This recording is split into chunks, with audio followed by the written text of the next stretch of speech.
All right, guys, welcome to PacWest Bigfoot. Tonight we've got Greg from Texas, and we're going to be talking to him in just a second. He's got an awesome encounter for us, good experience here. And real quick, with PacWest Bigfoot, the goings on here, just so you know, that whole My PacWest Bigfoot, the store thing that I had going on for all your really cool stuff like the mug here and everything, I moved that all to the main website, so you guys can just get anything you want there. It's all awesome. Wanted to give a shout out to the Bendernagel family. Just as you know, our heart goes out to his family for the loss of John Bendernagel. What an awesome fella! Great biologist, great researcher. And I'm telling you, I'm holding on to the little books that he wrote, or that he created, that he authored. So yeah. Anyways, it was. I'm just saying it was. It was a blessing to listen to him. Got to meet him once, and it was awesome. So with that, basically nothing else new going on right now, guys. We're just going to get in here, and we've got Greg, correct? Yes, All right. And you are from the East Texas area, or just Texas? North Texas. North Texas area. And he's got an awesome Bigfoot encounter. And what I want to do, Greg, is just go ahead and have you just kind of dive on into it, man. Go Okay. ahead and, Be my pleasure. yeah, Be my pleasure. I share it enjoy your with us. stories. We'll see if you enjoy this one. Awesome. Sounds good, man. Go for it. Well, this happened quite a while ago. It was late July 1979. Mhm. And I was with two of my buddies. We were the ripe young age of 18 or so, and at least I was. And we were, as people do in all small towns, we were just out roaming around, perhaps enjoying a libation. And as with these small towns, it can, the lights go out and they roll up the road and everybody's in bed. And so you can find yourself wanting something to do. And we weren't ready to go home. And it was oppressively hot, I recall. So we decided to take a ride down Highway 34 into the Trinity River bottom, as there is an extreme elevation change and it's very cool down in that area. I'm going to actually bring that up here on the map for everybody to kind of give them an idea of the whereabouts there. So.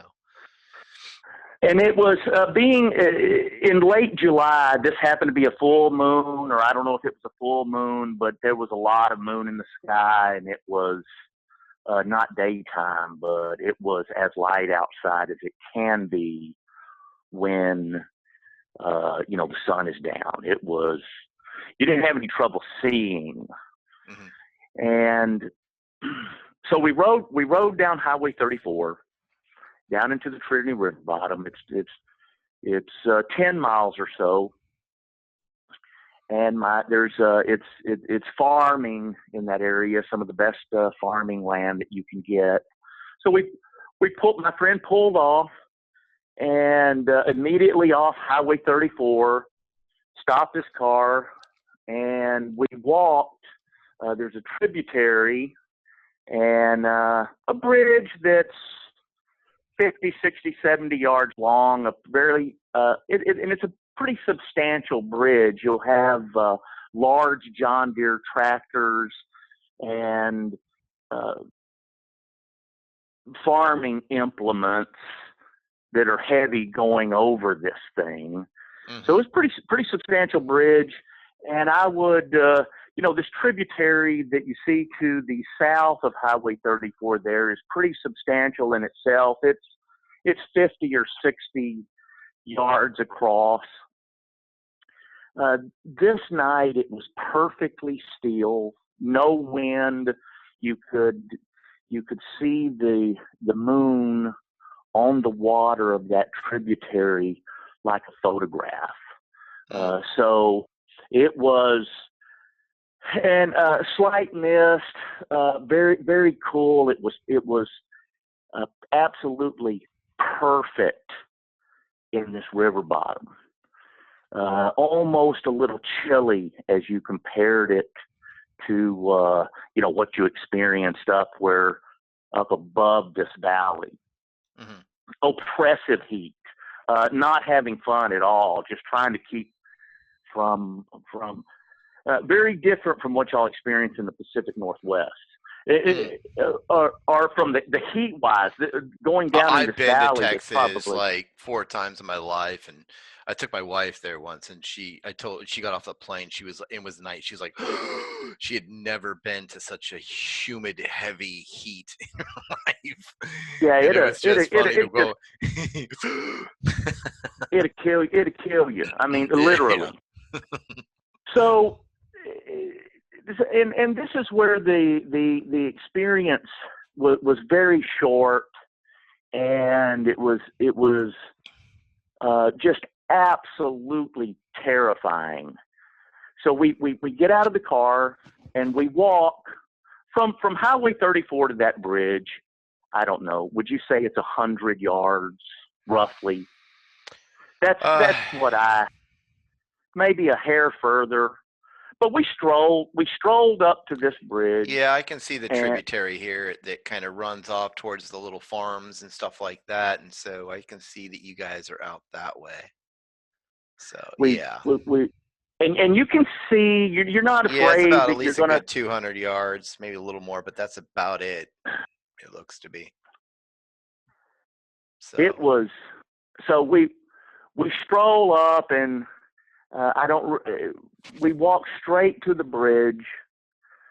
We sat down on the east side of it. Our legs were just dangling off, looking at this incredible moon and just enjoying this is great, man.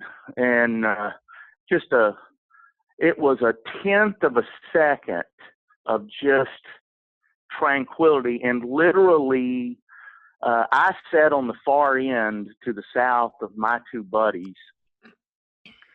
and literally the second that my butt hit that bridge, this scream, it was just unbelievable. And I didn't know if it was under us or directly to the right, because as the bank to that tributary is just a thicket of thistle and weeds, and I mean it's a jungle down in there. Mm-hmm. But I noticed that when that scream came, I looked to the left at my buddies, and I didn't realize it, but I was already getting up. I was already up, and they were getting up, and I had not made a conscious decision out of anything to do. It just occurred to me in that moment that I'm already running from this thing or whatever's mm-hmm. happening here. So we start to walk. We are headed toward the car and walking in a. We're moving out of there, but then. Was it a long scream? Was it really guttural? Was it really high pitched? How long did it last? This was. I think it actually might have been two different Bigfoots, but I would take about the second or third step of us moving back toward the car, then that loud scream came. It mm-hmm. was to a factor of 10 louder than the first scream. And we ran, I shit you not, I was thinking, God damn it, I've got to outrun one of these guys to survive this thing. Watch the language. We got kids listening. I apologize. Can you back up? No, Can you it's back okay. up? It's all good. Can you bleep it? You bleep it out? I will try to bleep it out. But I can tell you that all of us ran as hard as we could back to the car. Oof. I thought that I was going to black out, but what people describe as the vibrating, disorienting nature of that, it vibrated all of reality. Infrasound. The whole, yes. It was, and, we were not leaving fast enough, or apparently this Bigfoot wasn't convinced that we weren't going to turn around and start. It in no uncertain terms did it ask us to leave, and it wasn't going to accept anything but that. Yeah. And that's so the whole thing, 2 minutes, 3 minutes, depends on how long it took us to walk in there. But from sitting down on the bridge and then hearing the two screams and running for the car was 30 seconds. And I told my friends, I said that was something that was 10 feet tall and weighed 1,200 pounds minimum. For it to scream that loud out in the open, it was literally, it's you have no. There's no. I've hunted deer. I've seen mountain lions. I've seen a lot of things, and nothing compared or came close, or there was no doubt as to what it was. And we didn't make too much of a big deal about it, but we did inquire quietly to some people, and there's predominantly a Hispanic workforce in the agriculture industry, and they say the fellows that run and farm these areas out there driving the tractors and such had comment that, oh yeah, we see those from they have shared that they have seen something like that watching them from the edges of because if you look edges at that, of the river area, or just the farm? Yeah, just the farm. Well, the whole thing's next to the river, so yeah, it is. But if you follow the Trinity down about 90 or 100 miles and turn left, I've heard that in the Palestine area, if you follow that over to Palestine, you look at that thicket out there, and I've heard that there is substantial activity. So I figure they move, they come out of there, and I heard of a trucker that almost ran over one coming out of Palestine, and the Bigfoot was catching his little kid, and he said a female Bigfoot actually touched his beard. He was inside of his semi truck, and she reached in there and touched. Yeah. So, kind of thank him for not running over a kid or husband. And it's a $10,000 in the state of Texas. It's a $10,000 fine and a year in jail for shooting a Bigfoot. They got laws up in Washington about that stuff as well. I've had that in there since, I think they did that in the 70s or something like that. Somebody had started that. I think you'd be in big trouble. Yeah, well, I mean, nobody could fault shooting one if it was in self-defense. I mean, personally speaking, it's not that I don't really believe these things are completely benign in any way, but I don't think for the most part they're out hunting people down either. I think it's wrong place, wrong time. You know what I mean? It's kind Sure, of like walking through the field and you're in the middle of the Texas farmland, and if you get bit by a snake, well, you should have been paying attention wearing boots. you know, you're in the sure. wrong place at the wrong time. Back a cougar against a a wall. I mean, something's gonna happen. So for me, it's like, and I've noticed that in for the most part, I've noticed there's been like three spots in the country that we really hear of Bigfoot actually being a little bit more ornery. I'll use the word ornery. And that would be Texas Bigfoot. That would be also the northeastern part of the country, up there around Maine and New England, up past all that area, and also up around the Mount St. Helens area. It can be a little bit, um, yeah, a little bit more touchy. I would Less say than shy. less than shy Well, and a little easily irritated. well, it was quite an experience Mhm. for being so short. It was quite an experience. You know, I I do this interview, uh, very grateful that if it was under there that it didn't grab our legs Mm. and pull us down in there, or that it didn't jump up there and really, you know, hurt us. Yeah, try to I do was anything.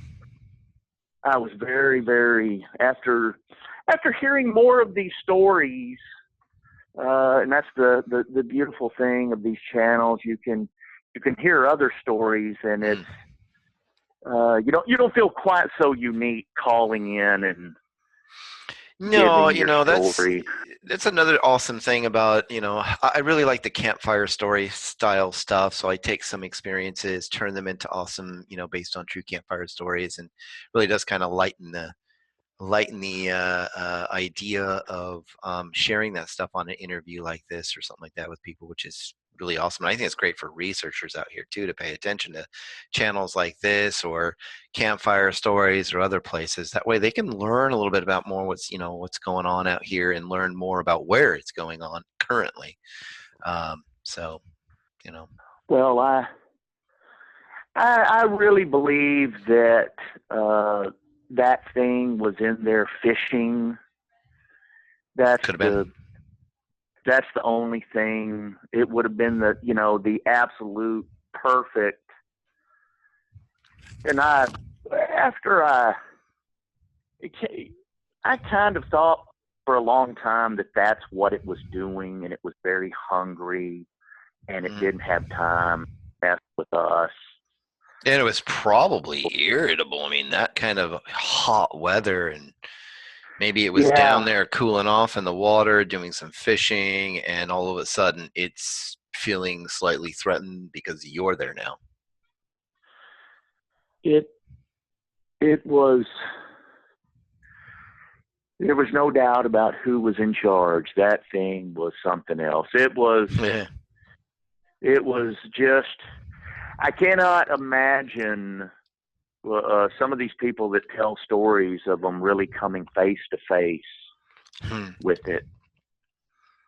No, I Uh, couldn't imagine that. Just what we heard, just walking off, just how heavy it was, walking thud, thud, splash, thud, and then going crash, crash, crash up the mountainside on the other side of the creek from us. It was that's what just, it happened to was an, you. yeah, that was the second time I'd ever experienced anything. The first time I experienced something was basically about 2 or 3 miles from that same place about 20 years earlier, when me and my mom had found footprints out of the snow that came out from this tree line down the side of the old logging road to the creek and then shot straight back up at an angle into the lower part of that road into the tree line again. And my mom just freaked out. And I'm like, oh, they were huge. If I remember, I'm telling you, just from memory, those things had to be, probably 2 of my feet put together, toe, heel to toe. And when I was walking from one to the other before we started figuring out that there were toes in most of those prints. I'd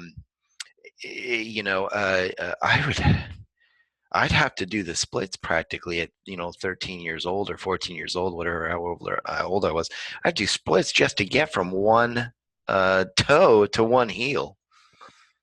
So it's crazy. So I can see why something like that huge, that massive, could just make such a scream and a holler. I So thought it was so a 10-foot guttural. chest. I thought it was a 10-foot chest. 8 to 10 feet, something like that. It's got to be huge. I mean, you're talking about, if you can feel it up there in Texas being so kind of flat and everything, so voices carry there. Whereas where we were at, I mean, yeah, you could carry through the canyon there, I suppose, valley, but it's not very big. I don't think it would go that far. So where we were at was kind of a bend around this mountain. The water curved around. So I don't know how far that noise would go. But infrasound, yeah, that's pretty much what you got a jolt of. So you felt that. I never felt anything like that. I just felt a little bit of vibration, on a ground, on a, thud, thud, on a desk with your hand on the opposite side. I felt that in the ground as it walked off. So it's beyond being able to really express to a person that didn't experience it. Yeah. It's and so do you believe that one will be actually caught, like get hit by a car, one's gonna die, have a heart attack? If it's gonna get hit by a car, it better get hit by a Mack truck, because it's gonna take that car out and the people in it and walk off. How do I think one would be caught eventually?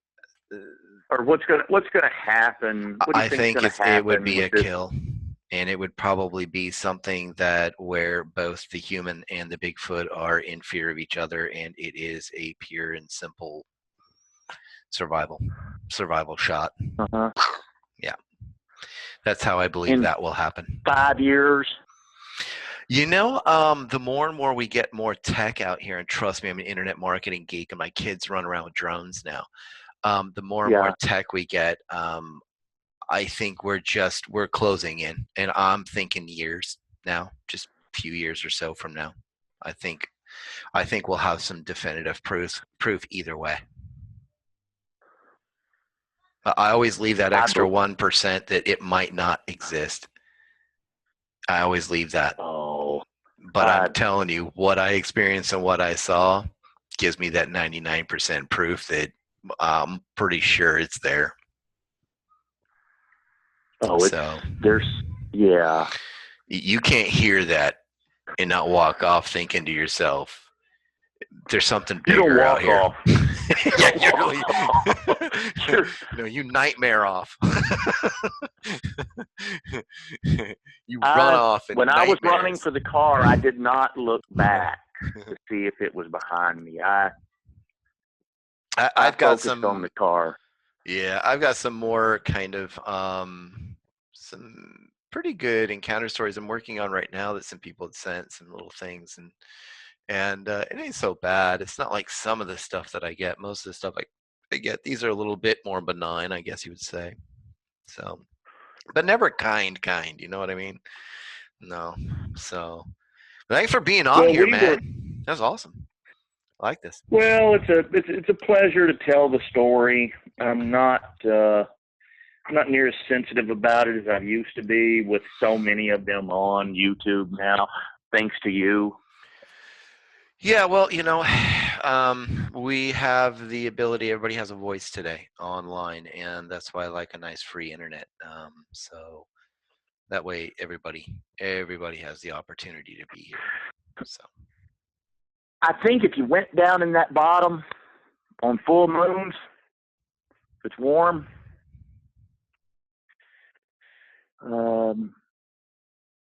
I think you could have six. I think if you actually put something under that bridge, you could go there and put cameras under that bridge. Nobody'd ever know about it. probably not. That'd be a good idea. So you guys saw that map on there. If you guys are out from around that area, I'd run down there. I would slip out some cameras out there, maybe some recording devices if that's all you have. It's going to be full moon on July 31st. You could repeat it. It could be the reunion. You can go down there and get your head ripped off. He was just sitting next to me, then he was gone. I don't know where he went. Nice. All right, man. Hang out here for just a second, Greg. I'm gonna kind of close this out for everybody real quick. Anyways, thank you guys so very much for being here. Apologies. My apologies go ahead. for a couple of language. No. No worries, man. No worries. So thank you guys very much for being here, and thank you, Greg, for being here. Hang on, Greg, for just a second there. Anyways, from the PacWest Bigfoot channel, hey, thank you guys so very much for being here. God bless you guys, and prayers and thoughts out to the Bendernagel family. He was a wonderful, wonderful researcher and a really nice guy. So with that, God bless, guys, and we're out.